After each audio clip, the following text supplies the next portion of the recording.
Bueno, buenas tardes a todos. Muchas gracias acá al compañero por invitarme. Y bueno,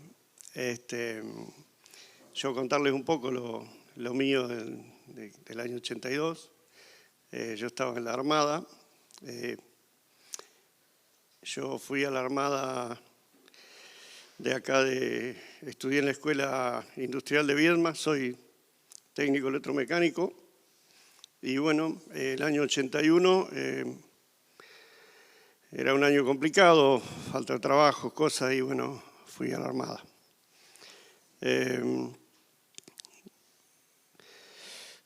Yo ingresé primero en la Escuela Mecánica, hice una introducción, me trajeron a Puerto Belgrano, y estuve un año en adiestramiento, entre los cuales a mediados del año 81 hago una navegación y me toca navegar en el crucero Belgrano. De ahí se podía ver si uno realmente, hablándolo así en criollo, servía para el mar o no, ¿no? Sí. Entonces, sí, venía de los montes, así que el mar poco. Y bueno, hacemos una navegación en la cual llevamos un grupo de cadetes de la Escuela de Oficiales de la Armada y anduvimos en varias partes. Ahí fue la primera vez que navegué por la zona de la Isla de los Estados. Conozco ahí donde hablaban los señores oficiales, donde está el cementerio, ese lugar, en la caleta esa. Y bueno, volvimos con esa navegación, que fueron unos 20 días sin tocar puerto. Y bueno, ahí se hizo una selección. El que aguantaba quedó y el que no pidió la baja se fue. Yo me quedé, volví un par de meses a la escuela y cuando salió el pase, general para lo que eran los destinos nuestros, me toca otra vez el crucero. Volvemos a navegar y entramos en reparaciones. No teníamos problemas de calderas. Y entonces, cuando arranca todo el movimiento de Malvinas, nosotros no pudimos salir el 2 de abril porque teníamos, o antes, lo que salieron las tropas, no podíamos, pues el barco no estaba en condiciones. Así que recién salimos de Puerto Belgrano el día 16 de abril. Navegamos rumbo al sur, Teatro de Operaciones, que le decían. Ahí nos juntamos el crucero, nos juntamos el Piedrabuena y el Buchar. Había un barco Rosales, creo que se llamaba un barco petrolero. Éramos un grupo de tarea, ¿no? La misión nuestra era controlar que algún barco, en este caso chileno, no pasara cosas para reaprovisionar a los ingleses para este lado, o que algún barco inglés cruzara para los puertos de Chile. Bueno, controlar esa zona de la Isla de los Estados. Teníamos nuestra base ahí en la isla, nosotros navegábamos y por ahí volvíamos a la isla. Hicimos una entrada a Ushuaia. Hicimos combustible en Ushuaia y cambiamos un poco de municiones que no habíamos hecho en las prácticas y no estaban muy en condiciones, que digamos. Así que, Ushuaia fue el último puerto que nosotros zarpamos, hasta que eso fue, creo que el 25 de abril.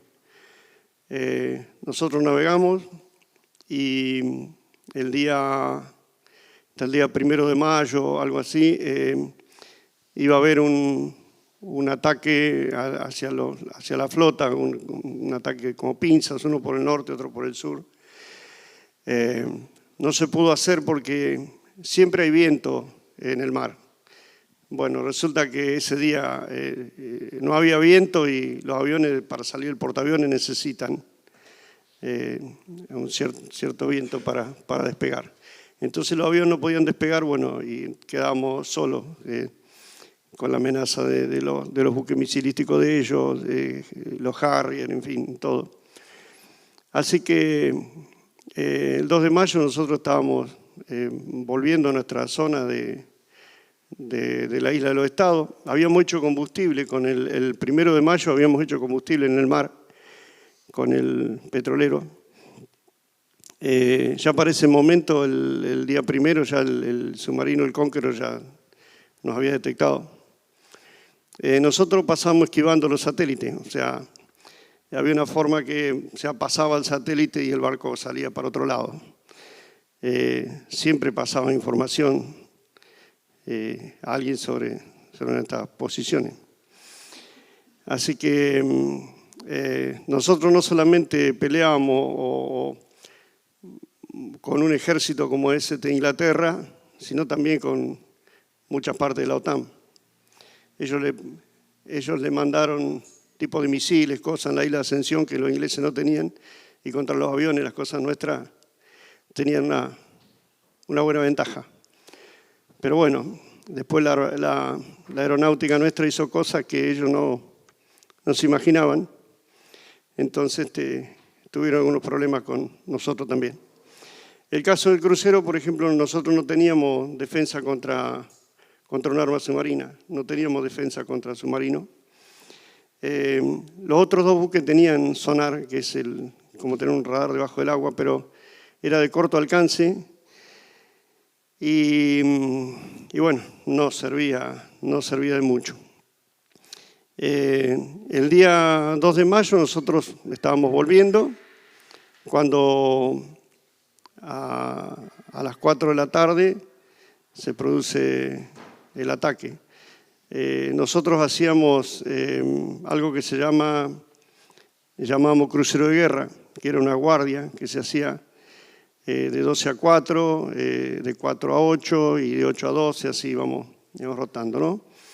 Así que yo estaba en la guardia esa de 12 a 4, yo a las 4 de la tarde entregaba la guardia y volvía a tomarla después a las 12 de la noche hasta las 4 de la mañana. Yo estaba en ese momento en una torre de tiro de 6 pulgadas. Era una torre terrestre, aunque yo mi puesto de combate era defensa antiaérea. Yo tenía en mi lugar cañones de 5 pulgadas, que eran un poco más chicos, pero eran antiaéreos, había 4 por banda de esos. Y yo cuando llegué al crucero había un mecanismo que es un aparato grande que se llama director de tiro, que se trabaja en automático. Bueno, eso no estaba funcionando. Entonces le pedí al suboficial que tenía en ese momento, que estaba encargado de toda la papelería, que me diera los planos si se podía. Y bueno, iba a tratar de arreglarlo porque yo vivía ahí, estaba en eso, bueno. Y bueno, me las rebusqué hasta que lo pude hacer andar.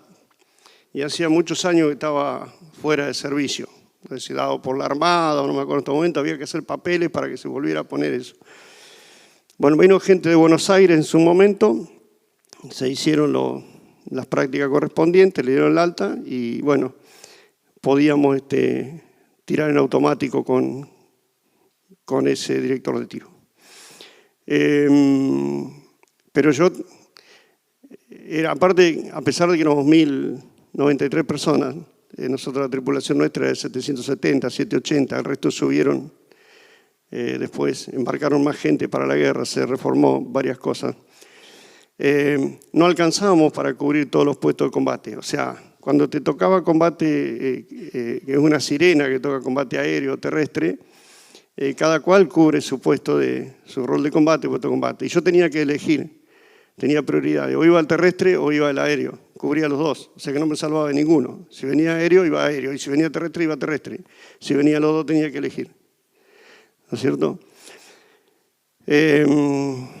A mí ese 2 de mayo me agarra justo en ese lugar, estaba en una de las torres de la proa del barco, cerca de la segunda explosión. Cuando viene el primer torpedo, prácticamente a nosotros nos levantan el aire y nos deja sin nada. Se apagó todo, máquinas, comunicaciones, nada. Había dado en partes muy vitales del barco. Y el segundo torpedo pega la proa, saca unos 12, 15 metros de proa, la tira al agua. Ese el que más sentí porque estuve muy cerca. Y bueno, y un tercer torpedo pasó de largo. Seguramente que al frenarse el barco, el otro torpedo siguió su trayectoria y bueno, hay comentarios diversos, pero yo tengo compañeros en los dos barcos, en el Buchar y en el Piedrabuena, y bueno, aparentemente el torpedo lo agarró girando al barco y bueno, no explotó, no entró al barco. Una vez que pasa eso, yo logro ponerme, yo estaba en unos banquitos y la explosión me tira abajo y estaba yo de un lado, éramos unos cuantos, o sea, como 20 personas en ese lugar. Cuando la primera explosión dispara, salen todos, ¿no?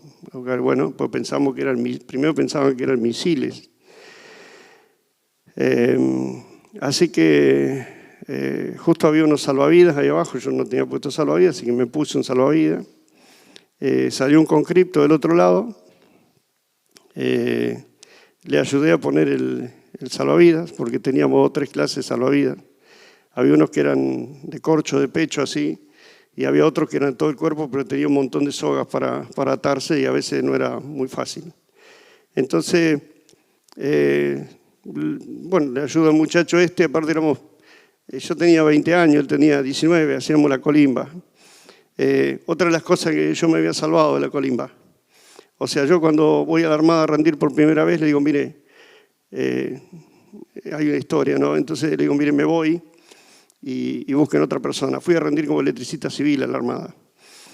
Y entonces me dijeron si no quería entrar, qué sé yo. Le dije, mira, a mí me toca la colimba. Y me dijeron, lo traemos de donde sea. Entonces, podría haber estado tranquilo en mi casa y no hubiera pasado nada. Pero bueno, es el destino de cada uno seguramente. Entonces, siempre me acuerdo de este muchacho, era de la provincia de Santa Fe. Y bueno, dice, no sé nadar, digo, no te preocupes, que acá no sirve de mucho nadar, el agua está a 3 grados, menos tal vez. ¿Cuánto podemos aguantar en agua? 5 minutos, 4. Digo, de última están los buzos y te van a sacar. Pero bueno, el salvavidas te ayuda. Así que nos despedimos y bueno, nos veremos en algún lado. sea en Argentina, en Sudáfrica o en las islas, donde nos lleve el mar. Bueno, él no apareció, o sea, está desaparecido. Después bajé a cubierta, miré el agujero que nos habían hecho. Y bueno, uno ve esas cosas y si no, piensa, esto nos hundimos, o sea, no. Bueno, pero yo tenía total tranquilidad. Aparte éramos todos así, no solamente yo, el barco tenía una gran unidad, tenía desde el comandante hasta el último marinero o conscripto. Un barco es una cosa que si vamos todos para el mismo lado, si uno falla, estamos sonados todos. Entonces uno tenía que estar todas las cosas, ¿no? Miedo tiene todo el mundo. Gente lo controla mejor, otra peor, pero no pasa de ahí. Nosotros tuvimos, creo que la situación que estábamos hizo mucha tranquilidad, tanto de la superioridad como del resto, ¿no? Nosotros cada uno teníamos designada una balsa de abandono en un caso de que nos pase que tuviéramos que abandonar el barco. Así que primero nos dedicamos a los primeros minutos a ayudar a la gente que estaba abajo, a sacarla, porque el barco en las épocas de guerra se cierra y se cierran las puertas de las escaleras y queda un tambucho que le decíamos nosotros. Y a veces venía una persona que yo era más o menos finito como la copa esta, bastante menos que ahora, ¿no? Y bueno, entonces no tenía problema, pero había gente que por ahí venía demasiado cargada y bueno, entre el salvavidas y la ropa y cosas, y no pasaba por el tambucho. Entonces tenía que tirarlo para arriba, porque atrancaba a los que estaban abajo.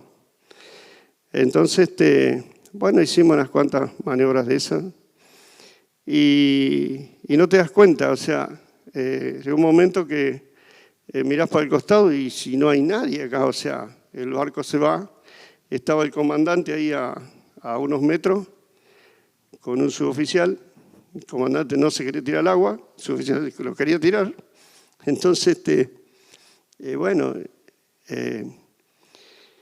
yo ahí me largo por mi balsa, cuando no me puse a hacer esas cosas, buscar una frazada, ayudar a algunos a salir, subí a una parte alta a buscar un bolsito con medicamento que había, eso. Mi balsa se fue, le dijeron no me va a esperar. Entonces, bueno, cuando fui a la orilla del barco no había más nada, o sea, la balsa más cerca estaba allá a 100 metros, pero ¿y cómo llegar? Entonces, bueno, esperé, se acercó un poco y me largué por una soga hasta una parte saliente del buque, la coraza, de ahí me tiré al agua y bueno, logré llegar a la balsa. Habré estado un minuto, o sea, 1 minuto y medio en el agua y no daba más. Y tenía 20 años. O sea, nosotros la gente que se perdió en el crucero, que fueron 323, la mayor cantidad de gente que falleció entre los 35 y los 45 años más o menos. Y el otro porcentaje también es entre los 30 y 35. De ahí para abajo fuimos los más que sobrevivimos. Teníamos muy buena preparación, estábamos todos en muy buen estado. Y bueno, eso al estar bien físicamente ayuda mucho. La balsa después se vino temporal, o sea, nos agarró un temporal tremendo, el barco se hundió muy rápido, nosotros lo pasamos por arriba, porque yo a su vez de tirarme, llegar a la balsa, después el viento nos hace pegar contra el barco y no podíamos salir. Entonces lo sacamos 3-4 metros para la balsa, pero nos volvía a pegar. Entonces cuando el barco se hunde, nosotros quedamos dando vuelta, no agarramos un cañón, no agarramos un radar, nada, no sé. Tuvimos los dioses y los santos todos apuntando a nosotros. Bueno, y después de eso, allá anochece rápido, 5 o 6 de la tarde, esa época del año empieza a ponerse oscuro. Se nos rompe enseguida un foquito que tenía la balsa, se rompe, así que estábamos totalmente oscuras. Nosotros teníamos un capitán con nosotros, que era de comunicaciones. Y dice, tengo la linterna. Bueno, sacó la linterna, pero tenía un detalle que ojalá lo hayan corregido. No teníamos pila. ¿Entiendes? Entonces no había, claro, no había cómo hacer señales y esas cosas. La pasamos mal. Nos rompió el techo. La balsa se pinchó. Veníamos 15 en la balsita. En un momento se aflojan son como unas gomas que pasan de un lado al otro y sostienen el techito. Entonces la forma de tenerlo que no te entre agua era ponerlo en los hombros y atajar con el cuerpo el agua que venía. Algo pasaba, pero bueno. Y nos poníamos y dijimos, bueno, nos ponemos 1 hora cada uno. Bueno, pasaron unas horas, todo lindo. Y bueno, me toca el turno, pongo ahí. La noche fue terrible. El ruido que hace el mar, el temporal, es una cosa increíble. La sensación de cuando te tapa una ola, porque no sé, hablan de 8 metros, 10 metros, te pasa por arriba, es como si la balsa quedara al medio y hace como la pluma así. Esas cosas, no sé, son las cosas más complicadas, porque uno dice, ¿qué pasó? No te entra agua por ningún lado, nada, ¿qué pasó? Y entonces alguien con más experiencia dice, mira, nos tapó la ola, estaremos en el medio. Y por allá salís otra vez, girás, te pega de un lado, te pega de otro, no sabés qué hacer. Al último, ¿qué hacíamos? Escuchábamos ruido de aquel lado, viene, nos mandábamos todo para allá, tipo veleros. Entonces nos pegaba, salíamos para allá. Cuando teníamos ruido del otro lado, nos mandábamos todo para el otro lado. O sea, bueno, aparte sin ver nada, sin luz, sin nada. Estuvimos un par de veces de costado. Si no hubiéramos dado vuelta, seguramente yo no estaría acá. Pero bueno, pudimos solucionarlo. Cuando llegó el momento de cambiar, habían pasado varias horas, el frío empezó a congelar y bueno, no era fácil ponerse en ese lugar. Entonces había un cabo principal, me acuerdo, de la provincia de La Pampa, y dice, bueno, le digo, no, mirá, hacemos así, yo me quedo acá. Yo, para colmo, de los que había, compañeros míos, no había nadie, eran de otras divisiones. Y digo, yo me quedo acá. Si me pasa algo, digo, hágame el favor, déjeme en el mar. Digo, por ahí usted tiene familias, cosas, yo no tengo mucho que perder. Así que déjenme en el mar y no me lleven. Bueno, se miraron, quedó. Y aguanté hasta que nos sacaron. O sea, pasé todo el día 2, arrancó la noche del 3, y bueno, nos sacaron en la noche del 3 a la madrugada. Nos rescató el aviso Gurruchaga. Anteriormente, cuando el barco se hunde, al poquito nos habíamos tratado de unir, nos uníamos con una soguita, con algunas balsas, éramos 3, 4 balsas juntas. Después el mismo temporal empezó a golpearnos, se quería subir una balsa arriba de la otra, era todo un desastre. Entonces, bueno, cortamos las soguitas esas y bueno, cada uno siguió por su lugar. Nosotros un momento pensamos que estábamos solos porque no teníamos horizonte. Uno miraba a un lugar, tenía una mole de agua, acá tenías un pozo y de acá a otro lado otro coso de agua. Entonces no tenías horizonte ahí cerquita nomás.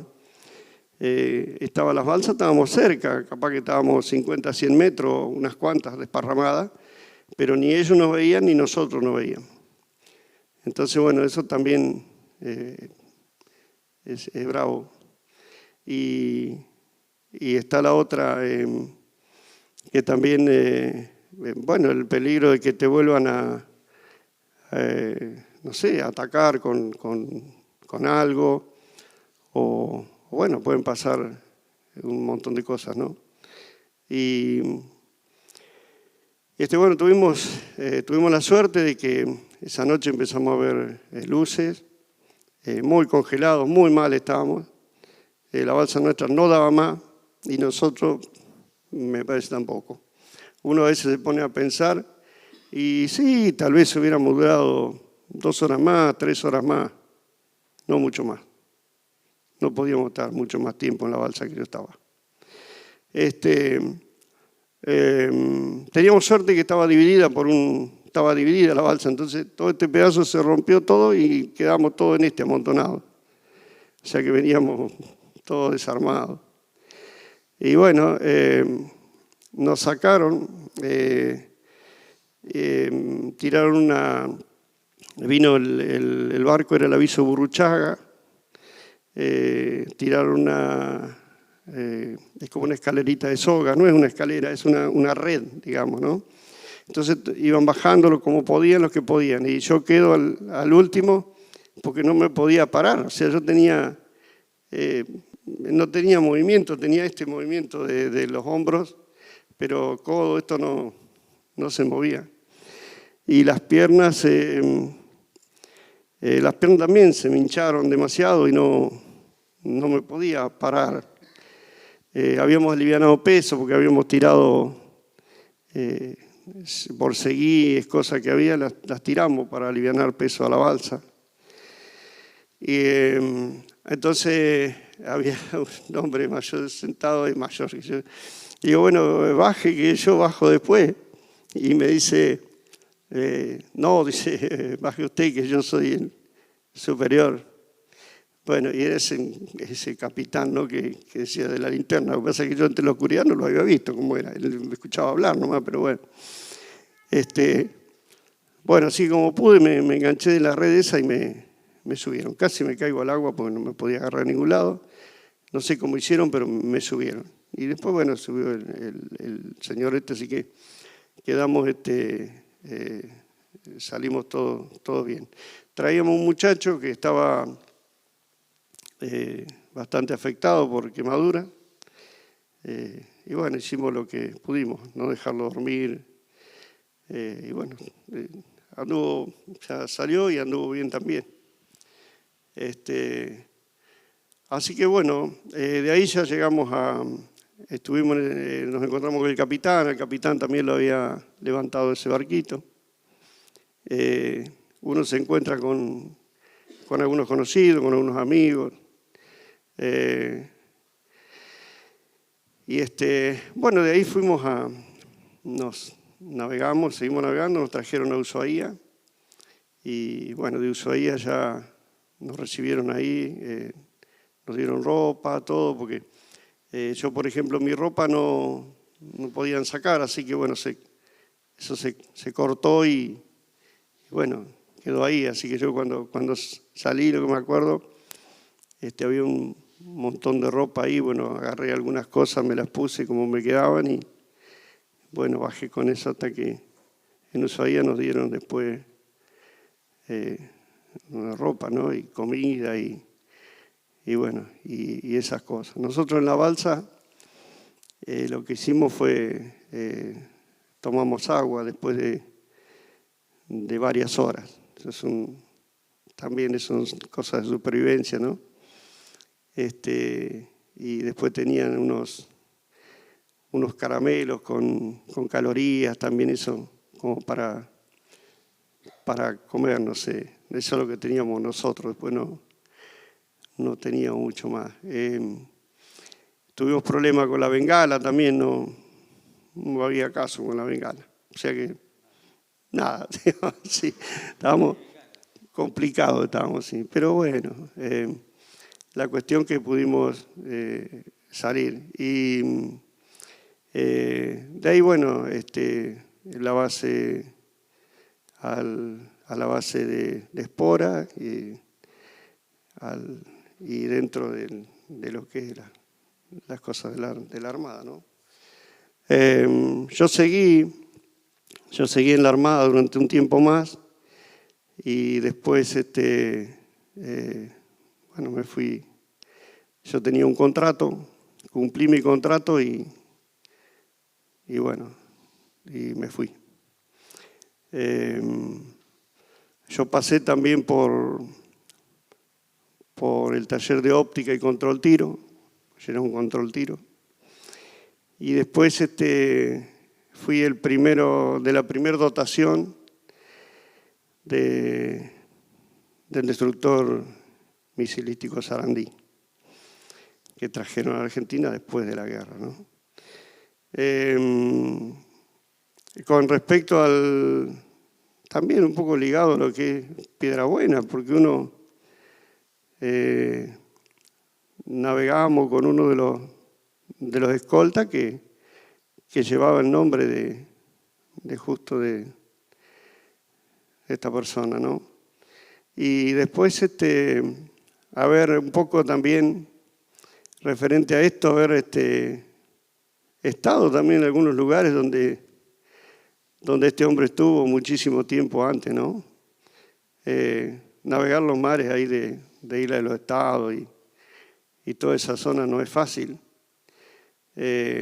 Uno se imagina lo que sería con esos barquitos a vela, esos que usaban ellos, ¿no?